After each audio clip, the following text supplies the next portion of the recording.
नमस्कार। चलिए आज इतिहास के पन्नों को थोड़ा पलटते हैं और एक ऐसी कहानी को जानते हैं जो ये साबित करती है कि महानता असल में जन्म से नहीं मिलती, कर्म से मिलती है। ये कहानी है भारत के सबसे पहले सम्राट की, चंद्रगुप्त मौर्य। ये लाइन आप जानते हैं सिर्फ एक कहावत नहीं है। ये तो चंद्रगुप्त की पूरी जिंदगी का निचोड़ है। एक ऐसी जिंदगी जो बिल्कुल शून्य से शुरू हुई और एक बहुत बड़े साम्राज्य के शिखर तक जा पहुंची। तो हमारी कहानी की शुरुआत होती है आज से कोई 2300 साल पहले। और ये किसी राजकुमार की कहानी नहीं है, बल्कि एक ऐसे बिल्कुल साधारण से लड़के की है जिसके अंदर एक असाधारण काबिलियत छिपी हुई थी। उसका नाम था चंद्रगुप्त। इतिहास में ये नाम तो अमर हो गया, लेकिन इसकी शुरुआत बहुत ही मामूली थी।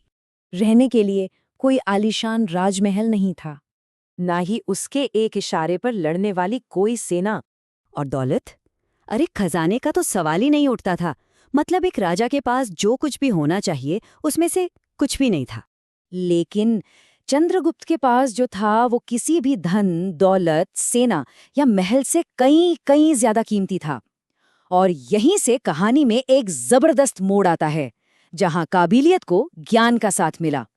उसके पास थे आचार्य चाणक्य, एक ऐसे गुरु जिन्होंने एक आम से लड़के के अंदर एक सम्राट को देख लिया था और उसे तराशने का फैसला भी कर लिया था।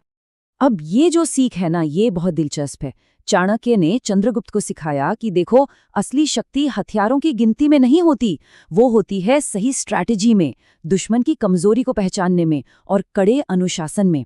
और बस इसी एक ज्ञान ने सब कुछ बदल कर रख दिया। और फिर इसी ज्ञान और मार्गदर्शन के साथ एक साधारण से लड़के के एक महान नेता बनने का सफर शुरू हो गया। ये शक्ति के उदय का अध्याय था। ये स्लाइड उस कमाल के बदलाव को दिखाती है।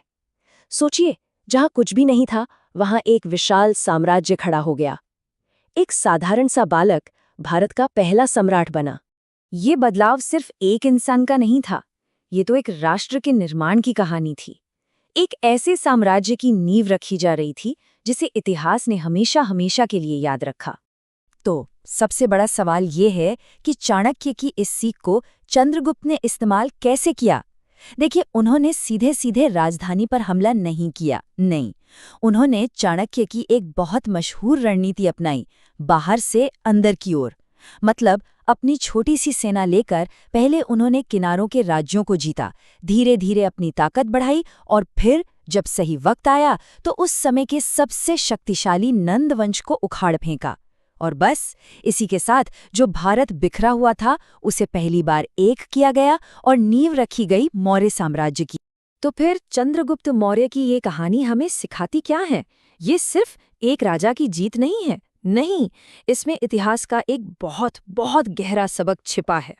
ये कहानी इस बात का सबूत है कि अगर सही गुरु मिल जाए, सही दिशा मिल जाए, तो कोई भी साधारण इंसान असाधारण काम कर सकता है और हाँ, इतिहास बना सकता है।